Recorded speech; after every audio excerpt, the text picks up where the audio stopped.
Our second speaker is Michael Parsons, Bitcoin advisor and entrepreneur. I'm a chartered accountant and ex-banker for my sins, and I'm here to present on anti-regulation, if you like, on Bitcoin. Let me first state I'm not against regulation per se. I think it should be done in a proper manner, and not in the way that some people think it should be done. Anyway, we don't need no regulation. Does anyone know Pink Floyd? So let me give you what I'm really going to be talking about here. Are you ready? We don't need no regulation.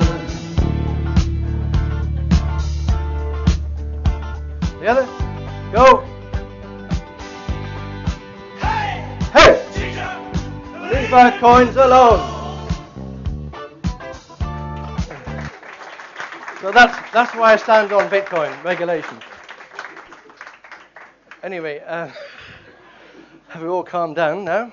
I wanted just to point out, I won't go through this long slide, I think they're available as handouts after this meeting, just the difference between digitized money and digital money. In fact, money is the last thing to be actually made into digital. We've made print into digital, images in digital, other things, films are made into digital, but money, that which has already been digitized, has not yet been digital until Satoshi came along. What we mean by digital, basically, is that you're allowed to have the digits in your own wallet as opposed to in the bank as a third party. So just moving on, there's been a number of things on quasi-regulation. The FBI issued a report last year, as the previous speaker mentioned. The central bank of the European Central Bank issued a report. There's been some noises from the FCA, etc., etc. When you have regulation, what do you get? This is an example. You get this incredible nonsense of people paying anything from 18% to 38% just to transfer money overseas. So at the top here, South Koreans working in Japan pay 38.16% just to transfer money back to the homeland again. That isn't something I made up. That comes from the World Bank, and it's a chart produced by The Economist. So we don't need regulation. Why not? Well, when you go into a shop with a £50 note or a $100 bill, does the shopkeeper ask you to produce your passport and utility bill? The answer is no. So why should it be any different for digital cash? Why do you need to have all this regulation for digital cash? The spending of cash is not regulated. You can go and spend it as you wish. The government tries to control it, but they can't. And it's free to spend as we wish. And in fact, money is a moral and social right. We have the moral and social right to determine what we use as money, not the government. The government's there to serve us, not the other way around. As I said, regulation is for the benefit of the citizen, not the state. Regulation should not arise as a result of federal, I think there should be S's in there, but I've misspelt it. Just as I think the Bitcoin Foundation is trying to cozy up to the Federal Reserve in America and trying to get them to write some regulation. I think that regulation must be consensus driven by the Bitcoin community. Otherwise, we'll be consumed by the very system that we're designed to improve. What's regulation for? It's really designed, I think, to prevent cheating and allow fairness. But as you can see from here, Bitcoin is already regulated by mathematics. So there's no cheating.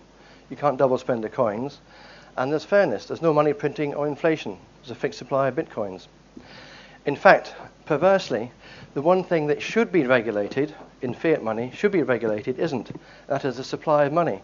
And the biggest counterfeiters of the dollar and the pound is the American government and the British government. Why? Because they print their own money. There's no control over it. With Bitcoin, it's controlled. So we don't need regulation. How can Bitcoin exist without regulation? Well, there are three potential ways forward, which I've thought of with some help from one of my colleagues. The first one, which is there, you could just sell Bitcoins.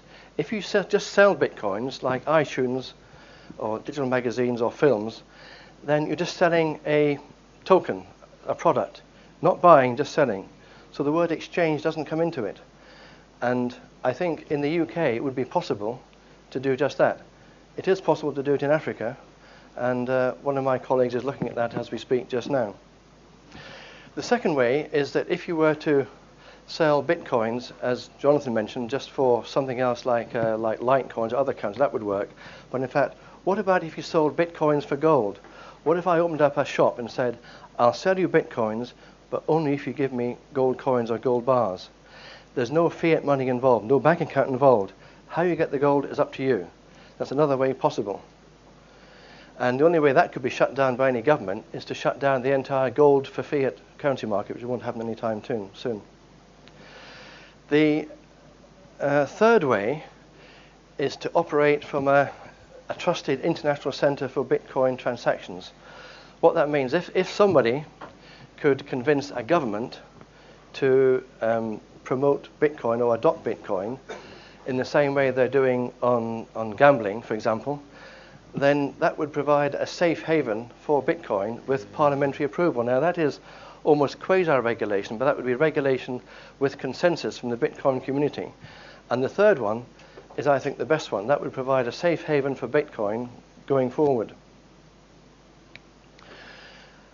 So what if all these three proposals were happening right now? Well, I've given a hint at that.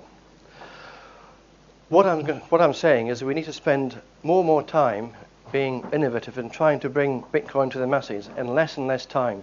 I feel there's too much time being spent by lawyers, even me and others, trying to wrangle with regulation. And the whole thing is upside down. There's various government spokesmen saying this and saying that. But I asked one question today, as a previous person said, no single government has pronounced authoritatively on Bitcoin whether it's legal or illegal, or it's regulated or not. At the present time, it is not regulated. I'm going to give you a little parable now. Does anyone know, who knows what the word imaginal means? Has anyone ever heard of the word imaginal? All right. This is one of the few things that you all know about, but you don't know about. Has everyone heard of caterpillars? Yes? Who's not heard of caterpillars? No. Anyway, Imaginal is a story of caterpillars. I'm using the caterpillar as a metaphor for a bank. And when a caterpillar is born, what does it do? It starts munching away at all the cabbages and getting fatter and fatter like bankers. And it becomes such a big, fat banker that it gets so full of all the money it's printing and everything else, it hangs itself upside down and forms a, what's it called? A chrysalis, yeah? Now, what happens next? Well, suddenly, out of nowhere, this is where Bitcoin comes in, little Bitcoin things come. We call them imaginal platelets or imaginal cells. This is a true story. Imaginal cells come out and try to attack the inside of the caterpillar. And the caterpillar's immune system, i.e. the bank and regulation, says, no, no, no, no. And it kills all the little imaginal cells, one by one. What happens then is that the imaginal cells come more and more and more into the fore, and eventually they overcome and overwhelm the caterpillar. And the caterpillar, it turns into a big soup. So think of the imaginal cells like Bitcoin as a peer-to-peer. More and more people do Bitcoin, it will eventually overwhelm the system, and the regulators won't be able to cope. What happens next? Well, the imaginal cells feed and gorge themselves on the spoils of the greedy banker caterpillars, and eventually out comes a beautiful, unregulated butterfly, the Bitcoiner butterfly. And that's the metaphor I wanted to give you. Thank you very much.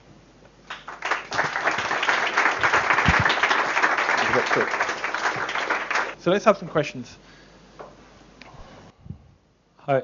I think your first proposal about digital goods is quite interesting, but isn't it that the difference between digital goods and digital money is that one is used in exchange and the other is not, and therefore you would get regulated because Bitcoin isn't this digital good that we know?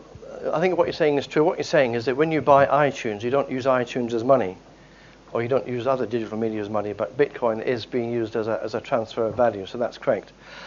But I would say that you could use iTunes as money. I could trade iTunes if I wanted to, and we just choose to do it. In fact, in the non-digital world, when you go to Marks and Spencer's and you buy Marks and Spencer's vouchers, I know people that trade those. They can actually trade them for goods in Marks and Spencer's or trade them for cash. People will buy them off you. So it doesn't hold that you can't. That just because it's used as money, it should be regulated.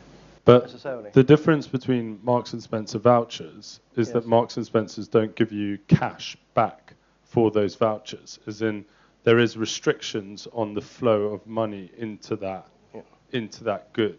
So I don't see how that's the case with Bitcoin. Well, like with bitcoins, you can't go and get bitcoins for cash. It's entirely voluntary. If you sell your bitcoins, whether you get cash is a voluntary exercise. I mean, I've cashed Marks and Spencer's vouchers, but not with Marks and Spencer's, but with other people. Yeah. Yeah. Hi. In some contexts, cash is used to mean untaxed. Like Cash is used to mean what? Untaxed, like cash work or Yes. paying in cash. And that very often means that regulatory agencies and banks won't see that transaction, and it can enable bypassing tax laws. So if there's a distributed peer-to-peer currency where we're not tied to using any central banking authority or going through channels which are regulated, then in a world that embraces a peer-to-peer digital currency, how would people be forced to pay income tax? Well, I was asked that question by a government spokesman in May this year at a presentation I gave. And the answer to that is you can only control Bitcoin at the exchange level. Outside the exchange, you can't control it. In the same way, when you've got money in the bank, it's controlled within the bank to bank, you can trace it. Once the money comes out of the bank as cash or as Bitcoins, you can't control it. However, the transaction is still and always will remain taxable. It's up to the individual to declare it. So I'm not saying you shouldn't declare it. You should declare all your income, whether it's on cash or Bitcoin.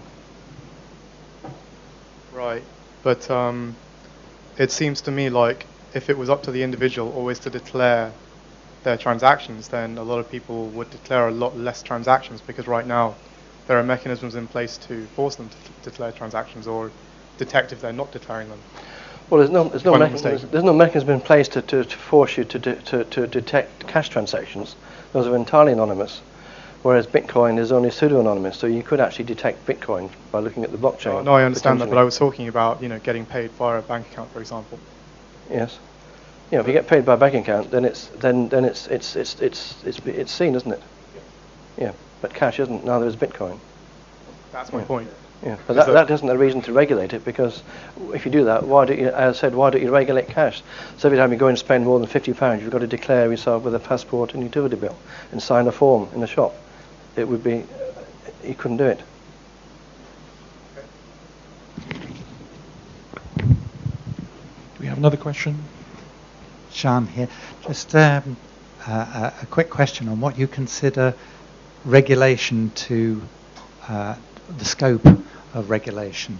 Do we mean by regulation anti-money laundering, KYC regulation? Do we mean tax regulation? Do we mean what? What could we mean? I think it means that Bitcoin has to be seen to provide with the existing laws. You don't really need any other laws. I mean, provided that if you have an exchange and it complies with AML and KYC, then that's sufficient. And the only reason that I would support regulation is that because the banks will not open an account with you unless you're complying with the KYC and AML. And the reason for that, even if you're complying with them per se, the banks will still not open an account with you because you're not complying with them under a regulation. And that means all the risk is with them, and they can be fined hundreds of millions of pounds for not complying with it. So in that instance, I would support regulation to make sure that the Bitcoin exchanges must comply under an authority with KYC and AML, and that would mean that the exchange would fly. And I've actually put that to the people in the UK government, as have others as well. Okay, Michael, thank you very much. Thank you. Thank you. Good, Jim. Mark. Good, Jim. Let's go. Mark, there you go.